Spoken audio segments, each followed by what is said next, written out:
सबसे पहले तो ये बताइए कि इलेक्टोरल पॉलिटिक्स में ये डेब्यू, वो भी लोकसभा चुनाव में, एक ऐसी सीट जहां पर लालकृष्ण आडवाणी से लेकर अटल बिहारी वाजपेयी जी तक सब जीत दर्ज कर चुके हैं, तो इस हाई प्रोफाइल सीट से इलेक्टोरल डेब्यू जो करने जा रही हैं आप, नर्वसनेस ज्यादा, एक्साइटमेंट ज्यादा? आदेश आया, उसका अनुसरण कर रही हूँ।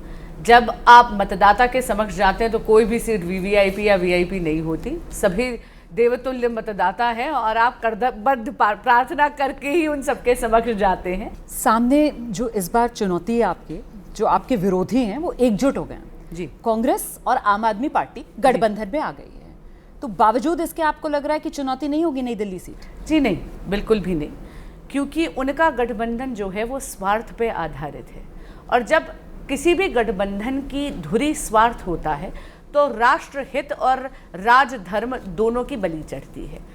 आपने देखा होगा ऐसे कई मुद्दे हैं, चाहे सनातन धर्म पर, सनातन संस्कृति पे अभद्र टिप्पणी हो, या महिलाओं के प्रति अपराध हो, संदेश खाली हो, या फिर आम आदमी पार्टी के एक लीडर पर बहुत संगीन आरोप लगे हैं उन्हीं की पार्टी वर्कर की बेटी के साथ छेड़खानी करने पे।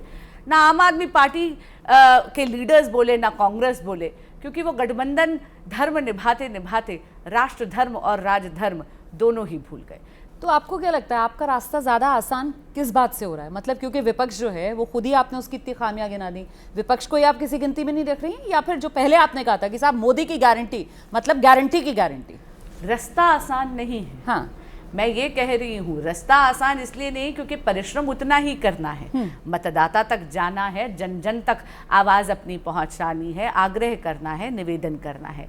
लेकिन आपने पूछा कि क्या मैं विपक्ष को चुनौती मानती हूँ, क्या मैं इस गठबंधन को चुनौती मानती हूँ? जैसे मैंने कहा, स्वार्थ पे के आधार पे बने हुए गठबंधन को मैं इसलिए चुनौती नहीं मानती क्योंकि वो स्वयं ही जर्जर कर भुरभुरा जाएगा।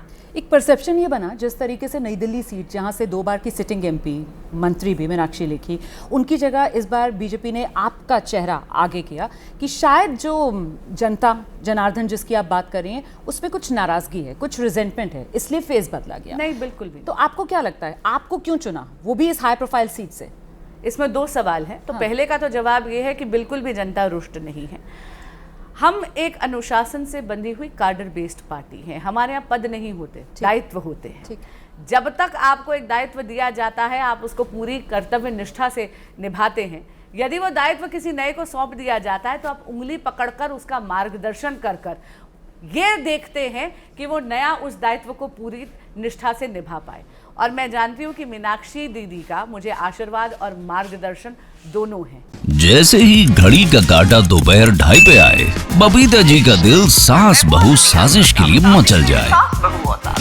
और ये है इनकी बहू, पूरे दिन ऑफिस की टेंशन हो जाए गॉन जब ये करें अपना फेवरेट शो फ्री टाइम पे ऑन।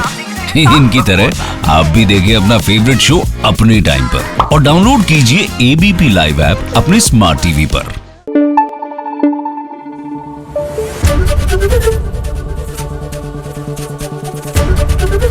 एबीपी न्यूज आपको रखे आगे।